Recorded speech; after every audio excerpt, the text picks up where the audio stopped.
Hello. How's it going?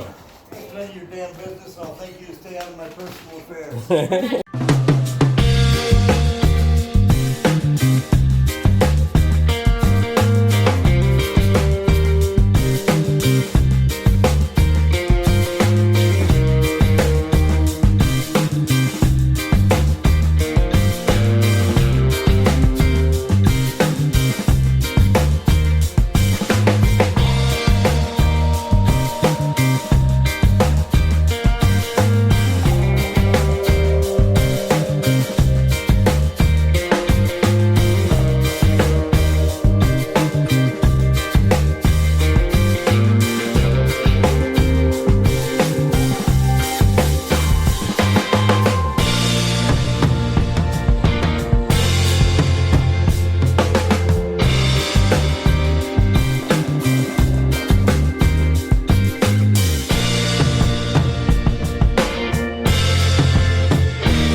Some of you looking at me a little like, is that really the price difference between those two items? Yeah, it is. Yeah, really. Look at me. I'm a guy who knows how much Girl Scout cookies cost. I did the research.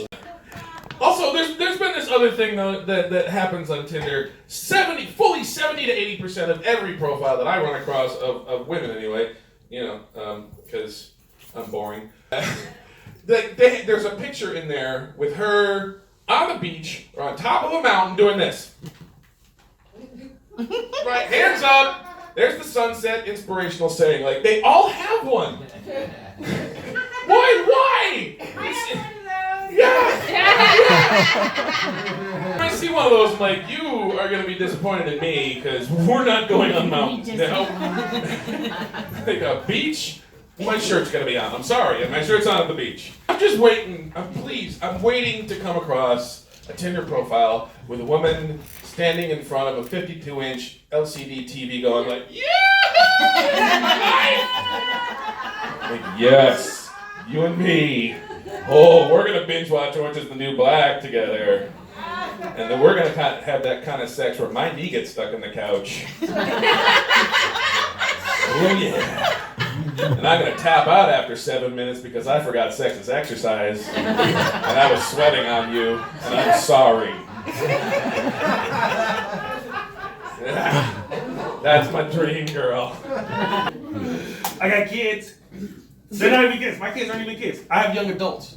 Right? My son is 17. My daughter is 20. She goes to a fancy ass liberal arts college in New York. And they're awesome, but they're young adults. You can't treat them like kids. You have to treat them like young adults. Everybody's got the internet. Everybody's got cable. You have to talk to them. We were in the car the other day. I don't even know how it came out. We were talking about pink eye. Right? My daughter goes, you know you get pink eye from poop? Right? You get poop in your eye, and it causes the pink eye. And I'm driving, right? Like, that's why you never eat it from the back, pumpkin. Right? I'm a good dad. She did not share my opinion. Oh my God, Jesus Christ. I'm like, listen, you go to a fancy ass liberal arts college, shit's gonna happen. Right? Buy some goggles. Just be ready. And that's a funny thing to say, but now I have to picture my daughter with her own special pair of ass-eating goggles, and that's my fault. That's my fault. I could have said baby wipes, but goggles is funny. I don't know if I mentioned this before. For me, marijuana is the umami flavor of life, right? Weed is the soy sauce. Weed is the ketchup. Weed is the ranch dressing. Weed is the sriracha of doing shit, right? If some shit is cool, you put some weed on it, it's a little bit cooler, right? Maybe it's not cool at all. Dip it in some weed. It was all right. It was all right, right? Nobody really wants to wash dishes, but I don't mind getting high and washing dishes. That's hella fun. There's bubbles and shit. Woo! Right? It takes an extra hour. Right. Because I gotta make a playlist.